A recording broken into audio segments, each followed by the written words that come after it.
England నుండి వచ్చిన ఒక అద్భుతమైన కథను మీరు వింటున్నారు. దీనిలో రోబిన్ హుడ్ కథల సమాహారంలోని లిటిల్ జాన్ అనే చిన్న వీరుడు ఉంటాడు. అడవులలో సాహసాలు జరుగుతున్న ఈ కథలో మీరు కూడా భాగమవుతారు. మీకు స్నేహితులు, సాహసాలు మరియు విజయాల గురించి చెప్పే ఈ కథను మీరు ఆస్వాదిస్తారు.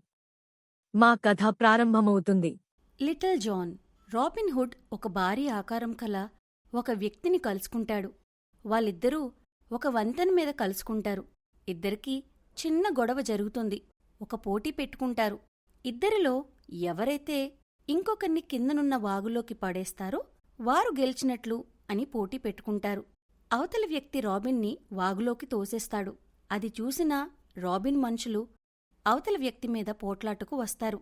ఇంతవరకు జరిగిన కథ ఇది. తరువాత ఏం జరుగుతుందో మనమిప్పుడు విందాము. అతను నిన్ను నీటిలోకి తోసేశాడు. మేం కూడా అతనికి అదే గతి పట్టిస్తాం అని విల్ అనగానే అందరూ గోలగోలగా అతని మీద దాడి చేయడానికి ఉరకలెత్తారు. కాని ఒక్క కేకతో రాబిన్ వారిని ఆపేశాడు. అతన్నేమీ చేయకండి. మేమిద్దరం సరదాగా పోటీ పెట్టుకున్నాము. అతను గెలిచాడు. ఇందులో అతని తప్పేమీ లేదు. అతనితో గొడవ పెట్టుకునే కన్నా మనం అతనిని మన బృందంలో చేరమని అడుగుదామతన్ని. అతని బలాన్ని చూశారా? అటువంటి వ్యక్తి మన దగ్గర ఉండడం మనకే మంచిది అన్నాడు రాబిన్. అలా అంటూనే రాబిన్ ఆ అపరిచిత వ్యక్తికేసి తిరిగి, రా మిత్రమా, నీకు ఇదే మా ఆహ్వానం. నీ బలం, ధైర్యం చూస్తుంటే ముచ్చటగా ఉంది. వచ్చి మా బృందంలో చేరు అన్నాడు. దానికి బదులుగా ఆ వ్యక్తి, అసలు ముందు నువ్వెవరో చెప్పు. నేను ఒక మనిషిని కలవాలని ఈ అడవికి వచ్చాను. అతనికోసమే వెతుకుతున్నాను అన్నాడు. నా పేరు రాబిన్ హుడ్. రాబిన్ జవాబు చెప్పాడు. ఓ రాబిన్ హుడ్, నీకోసమే నేను వెతుకుతున్నది. నిన్ను కలుసుకుని నీ బృందంలో చేరాలనే నేను ఈ షేర్వుడ్ అడవికి వచ్చాను అని ఎంతో ఆనందంతో చెప్పాడు అతను. ఓ మిత్రమా, సంతోషం. మా బృందంలోకి నీకు స్వాగతం. నీలాంటి అరుదైన వ్యక్తి ఎప్పుడో కాని కనబడడు. నీలాంటి సాహసీకులు మా బృందానికి అవసరం. మాకు గొప్ప ఆస్తి కూడాను. అది సరేగాని, ఇంతకీ నీ పేరేమిటి? నా పేరు జాన్ లిటిల్. ఈరోజునుంచి మీకు నమ్మకంగా ఉంటూ సేవ చేస్తానని మాట ఇస్తున్నాను అన్నాడు జాన్. జాన్ లిటిల్ అన్న పేరు వినగానే విల్ స్టట్లీ నవ్వడం మొదలెట్టాడు. హహహ, అతని పేరు భలే ఉంది. మనిషేమో అలా ఉన్నాడు, పేరు మాత్రం లిటిల్. తమాషాగా ఉంది కదూ? ఇప్పుడు మనతో పాటు చేరాడు కాబట్టి ఇప్పుడు మనం ఇతని పేరు మార్చాలి అని విల్ అనగానే, ఏం పేరు పెడదాం అని సాలోచనగా అన్నాడు మచ్. ఇతను చాలా చిన్నగా ఉన్నాడు అని వెటకారంగా అంటూనే, కనుక ఇతనికి జాన్ లిటిల్ అని పేరు బాలేదు. ఇతన్ని ఈవాళ్టినుంచి లిటిల్ జాన్ అని పిలుద్దాం అన్నాడు విల్ చిరునవ్వుతో. లిటిల్ అన్న పేరు వినగానే అందరూ నవ్వేశారు. కాని లిటిల్ మాత్రం ఏం పట్టించుకోలేదు. అతనికి కొత్త పేరు బాగానే ఉంది. తనని ఆ పేరుతో పిలవడానికి అతను ఏమీ అభ్యంతరం చెప్పలేదు. ఇవాళ మంచి విందు చేసుకుందాం. ఎందుకంటే ఇలాంటి ఒక మంచి మిత్రుడు మాటిమాటికి మన బృందానికి దొరకడు. ఇవాళ ఒక ప్రత్యేకమైన రోజు కాబట్టి మన విందు కూడా ప్రత్యేకంగా ఉండాలి. లిటిల్ జాన్ కలిసినందుకు గుర్తుగా ఇవాళ మనమందరం కులాసాగా గడుపుదాం అన్నాడు విల్. అందరూ తిరిగి వాళ్ల చోటుకు చేరుకున్నారు. వెంటనే ఒక చలిమంట వేశారు. చుట్టూ కూర్చొని చలి కాగుతూ రుచికరమైన భోజనం కానిచ్చారు. సంగీతవాద్యాలు మ్రోగిస్తూ, పాటలు పాడుతూ, నవ్వుకుంటూ హాయిగా ఆ రాత్రిని గడిపారు. కొన్ని రోజుల తర్వాత రాబిన్, లిటిల్ జాన్ వేటాడ్డానికి వెళ్లారు. కొంత దూరం పోయాక వాళ్ళకి ఆరుబయట ఉన్న పచ్చిక బయలులో ఒక లేళ్ల గుంపు కనబడింది. వాటికి కొంచెం ఇవతలగా ఒక మగదుప్పి గడ్డి మేస్తుంది.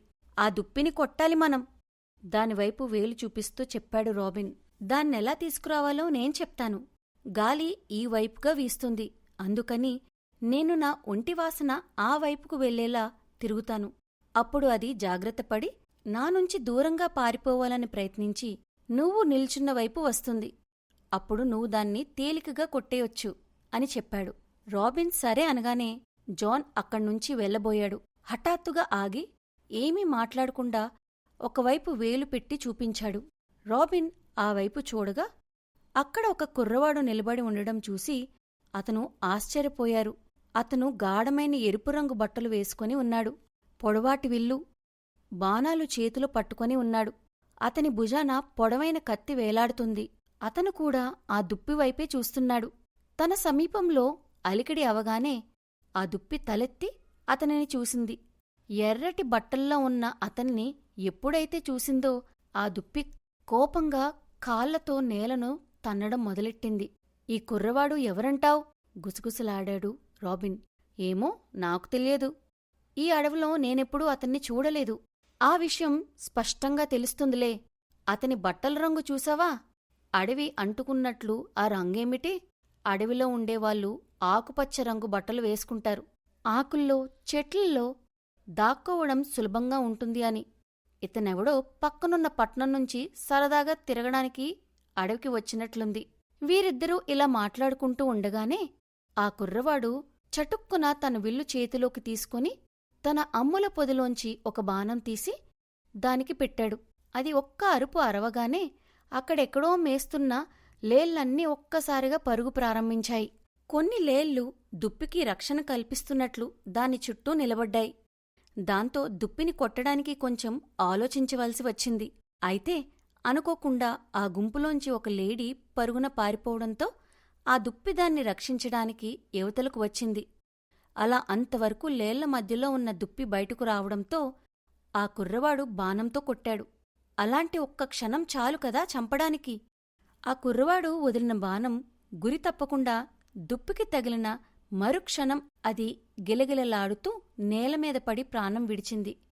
అబ్బా, భలే కొట్టాడు! చాలా గొప్ప విల్లుకాడు ఇతను. జాన్, నువ్వు ఇక్కడే ఉండు. నేను వెళ్ళి అతనితో మాట్లాడి వస్తాను అన్నాడు రాబిన్. జాన్ తల ఊపి చెట్లలో దాక్కున్నాడు, ఎవరికీ కనబడకుండా. చనిపోయిన దుప్పి పక్కనే నుంచొని ఉన్నాడు ఎర్రబట్టలు వేసుకున్న కుర్రవాడు. రాబిన్ అతని దగ్గరకు వెళ్ళాడు. చాలా అద్భుతంగా కుట్టావు, సరి అయిన క్షణంలో బాణం వదిలావు అంటూ మెచ్చుకున్నాడు ఆ కుర్రవాడిని. అతను తల ఊపాడు కాని ఏమీ సమాధానం చెప్పలేదు. ఇలా సూటిగా గురిచూసి కొట్టేవారంటే నాకు ఇష్టం. నువ్వు కూడా నా బృందంలో చేర్తావా? నా మనిషిగా ఉండగలవా? అసలు నువ్వెవరు? నేనెందుకు నీతో చేరాలి? నిన్ను చూస్తుంటే అడవి మనిషిలా ఉన్నావు అన్నాడు ఆ కుర్రవాడు హేళనగా. అవును, నిజమే. నేను అడవి మనిషినే మరి, చిరునవ్వుతో జవాబిచ్చాడు రాబిన్. నువ్వు రాజుగారి లేళ్లకు రక్షకుడివా?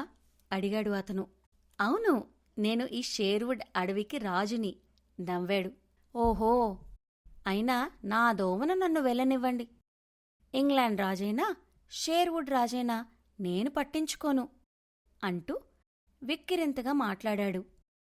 రాబిన్కి అతని మాటలు విని ఆశ్చర్యం కలిగింది. అతన్ని ఇంకా కొద్దిగా పరీక్షించాలి అనుకున్నాడు. నేను నిన్ను వెళ్ళనీయకపోతే?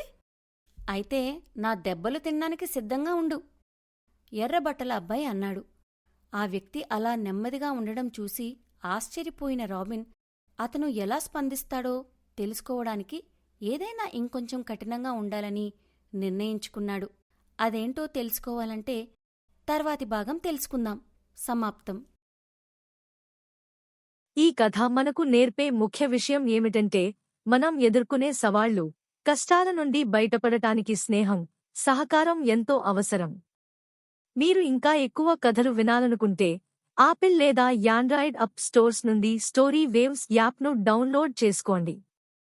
స్టోరీ వేవ్స్ సభ్యత్వం నెలకు $1 కంటే తక్కువ. మీ కుటుంబానికి నాణ్యమైన కథలను తీసుకురావడానికి అత్యంత సరసమైన మార్గాలలో ఒకటి. కొత్త కథలు స్టోరీ వేవ్స్ యాప్లోనే అందుబాటులో ఉన్నాయి మరియు అత్యంత ఉత్సాహభరితమైన కంటెంట్ యాప్లోనే ఉంది. మీరు యూట్యూబ్ ఛానల్కు సభ్యులుగా చేరండి మరియు ఇన్స్టాగ్రామ్, టిక్టాక్, స్పాటిఫైలో స్టోరీ వేవ్స్ను ఫాలో అవ్వండి. రాబోయే కంటెంట్ గురించి అప్డేట్స్ పొందండి. మీరు ఈ కథను వీక్షించినందుకు ధన్యవాదాలు.